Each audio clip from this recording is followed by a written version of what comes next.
ከፍተኛ የድካም ስሜት፣ የእግር እብጠት፣ የሆድ እብጠት፣ ደም ማስመለስ፣ የአይን ቢጫ ሲሆን እነዚህና የመሳሰሉት የጉበት በሽታ ምልክቶች ናቸው።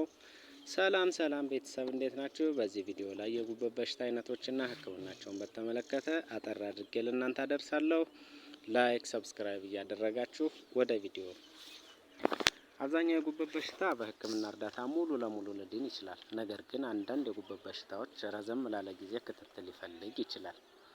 ከ6 ወር በላይ የሚቆይ የጉበት በሽታ ስር የሰደደ የጉበት በሽታ ይባላል።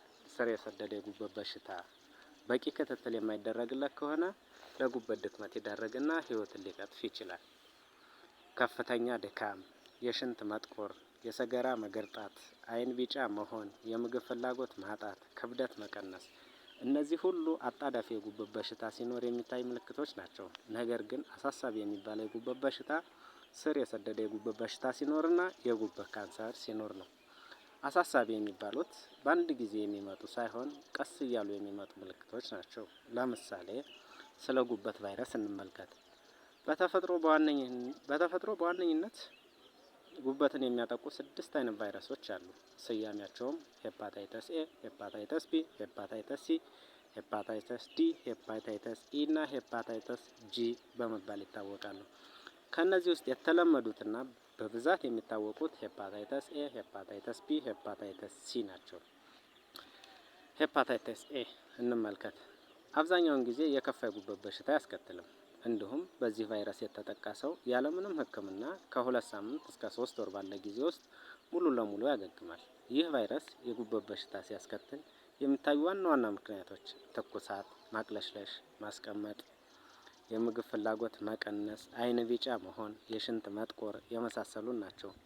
አንድ ሰው በዚህ ቫይረስ የሚጠቃው በተበከለ ምግብ ነው። ማለትም በንጽህና ጉድለት ምክንያት አንድ ሰው በዚህ ቫይረስ የተበከለ መጠጥም ሆነ ምግብ የተመገበ ከሆነ በዚህ ቫይረስ ይያዛል።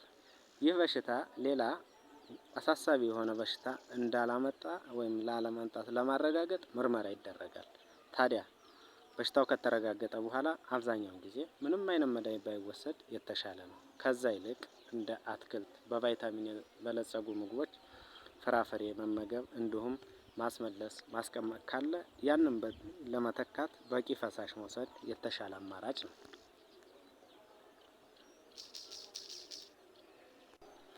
ታዲያ አንድ ሰው በዚህ በሽታ እንዳይጠቃ ለመከላከል 2 አማራጮች አሉ።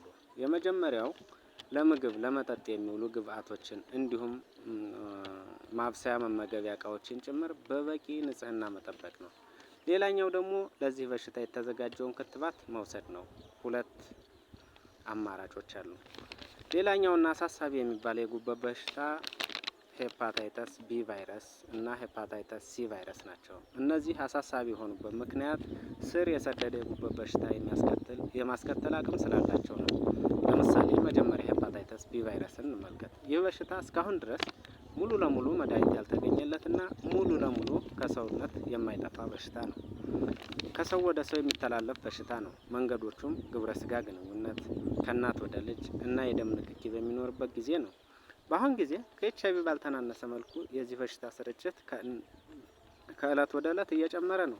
ታዲያ ይህ ሄፓታይተስ ቢ ቫይረስ ጉበት ላይ የሚያደርሰው በሽታ በ2 መልኩ ይገለጻል። አጣዳፊ የጉበት በሽታ እና ስር የሰደደ የጉበት በሽታ። አንድ ሰው በዚህ ቫይረስ እንደተያዘ ወዲያውኑ የህመም ምልክት ሊያሳይ ይችላል። ምልክት የሚጀምሩ ከ2 ወይም 3 ወር ቆይታ በኋላ ነው። ምልክቶቹ ሁሉም ሰው ላይ ተመሳሳይ ላይሆኑ ይችላሉ። ለምሳሌ ትኩሳት፣ ምግብ ፍላጎት መቀነስ፣ ማቅለሽለሽ፣ በቀኝ በኩል ከእምብርት በላይ የሚሰማው ውጋት መኖር፣ የሸክላ አፈር የመሰለ ሰገራ ማየት፣ አንዳንዴ የሽንት መጥቆር፣ አይን ቢጫ መሆን ሊያጋጥም ይችላል። ነገር ግን አንዳንድ ሰዎች ጉበትን የሚጎዱ መድኃኒት በብዛት የሚወስዱ ከሆነና የአልኮል መጠጥ አብዝተው የሚጠቀሙ ከሆነና በአንድ ጊዜ 2 ቫይረስ የተጠቁ ከሆነ በድንገት የሚነሳ ህይወትን የሚያሰጋ ከፍተኛ የጉበት መድከም ሊያስከትል ይችላል። በዚህ ጊዜ ታማሚዎች ከመደበኛው የህመም ምልክት ባሻገር አየር ማነስ፣ ራስ መሳት፣ የእግርና የአእምሮ እብጠት ሊታይባቸው ይችላል። ታዲያ ለዚህ እጅግ ከፍ ያለ የሕክምና ክትትል አድርጎ መመለስ ካልተቻለ በድንገት ሊያሰናክልና ሕይወትን ሊቀጥፍ ይችላል። ሌላው ደግሞ ሄፓታይተስ ቢ ቫይረስ ስር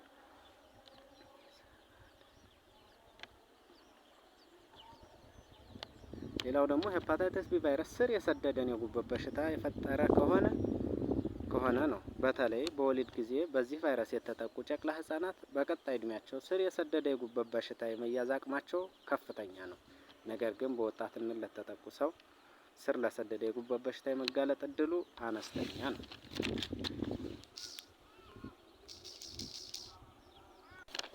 ታዲያ ስር የሰደደ የጉበት በሽታ ሲኖር በጊዜ ሂደት የማይመለስ የጉበት ቁስለት ስለሚያስከትል በቆይታ ለጉበት ድክመትና ለጉበት ካንሰር የመዳረግ አቅም አለው።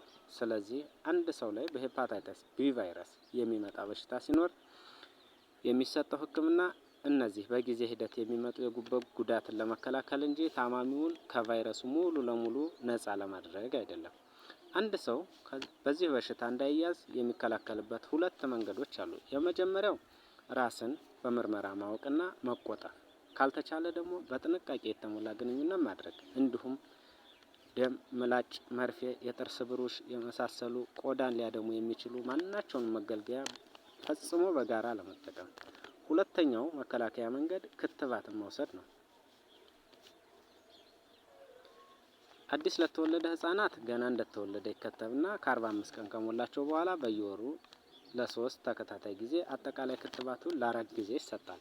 ከ1 ዓመት በላይ ለሆኑና በማንኛውም የእድሜ ክልል ላሉ ሰዎች በወርና በ6 ወር ልዩነት ክትባት ይሰጣቸዋል።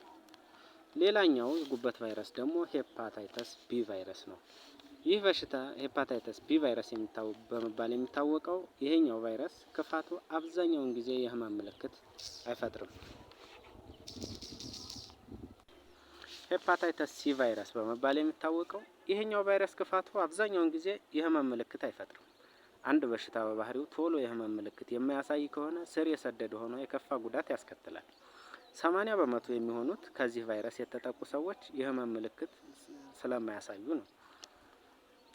ስር የሰደደ የጉበት በሽታ የመጋለጥ እድላቸው ከፍተኛ ነው። ነገር ግን 20 በመቶ የሚሆኑ ሰዎች ቀለል ያለ የህመም ምልክት ሊያሳዩ ይችላሉ። ለምሳሌ እንደ ትኩሳት፣ የጡንቻ ህመም፣ ከእምብርት በላይ በቀኝ በኩል የሚሰማ ውጋት፣ እንዲሁም አንዳንድ ጊዜ አይን ቢጫ መሆንና ከዛ ጋር ተያይዘው የሚመጡ የሰውነት ማሳከክ ሊኖራቸው ይችላል። ይህ ቫይረስ ጉበት ላይ ሲራባ ጉበትን እያቆሰለ የማይመለስ ጠባሳን ይፈጥራል። ጉበትን በማይመለስ ደረጃ ይጎዳና ጉበትን እያዳከመ ይሄዳል። ነገር ግን ይህ ቫይረስ ከፍተኛ የጉበት ጉዳትን ከማስከተሉ በፊት ሕክምና የሚደረግ ከሆነ ቫይረሱ ሙሉ በሙሉ በማጥፋት የጉበት ጉዳትን መከላከል ይቻላል። ሄፓታይተስ ሲ ቫይረስ ከሰው ወደ ሰው የሚተላለፍ የደም ንክኪ ሲኖር እንጂ አብዛኛውን ጊዜ በግብረ ስጋ ግንኙነት አይደለም። ከዛ ይልቅ ጥንቃቄ የጎደለው ንቅሳት፣ መርፌ፣ ምላጭና ማንኛውም ከደም ጋር ንክኪ የሚፈጥር መገልገያዎችን በጋራ በመጠቀም በቀላሉ ከሰው ወደ ሰው ሊተላለፍ ይችላል። ታዲያ ማንኛውም ሰው በእነዚህ ምክንያት ከተዳረገ በ2 ወር ልዩነት ምርመራ ቢያደርግ ይመከራል። ምክንያቱም ቫይረሱ አብዛኛውን ጊዜ የህመም ምልክት ስለማያሳይ። ስር ሳይሰድ በጊዜ በህክምና ከተገኘ ሙሉ ለሙሉ መዳን ስለሚቻል ታዲያ በዚህ በሽታ የሚደረግ ህክምና የተለያዩ መድኃኒቶችን ለተወሰኑ ወራት በመጠቀም ወይም ደግሞ መድኃኒቶቹን በመውሰድ አጥጋቢ የሆነ ህክምና ማግኘት ይቻላል ማለት ነው። ሌሎችም በዚህ ቪዲዮ ያልጠቀስኳቸው በርከት ያሉ የጉበት በሽታዎች አሉ። በቀጣይ የምንሰራቸው ይሆናል። ላይክ እና ሰብስክራይብ በማድረግ አበረታቱኝ። አመሰግናለሁ።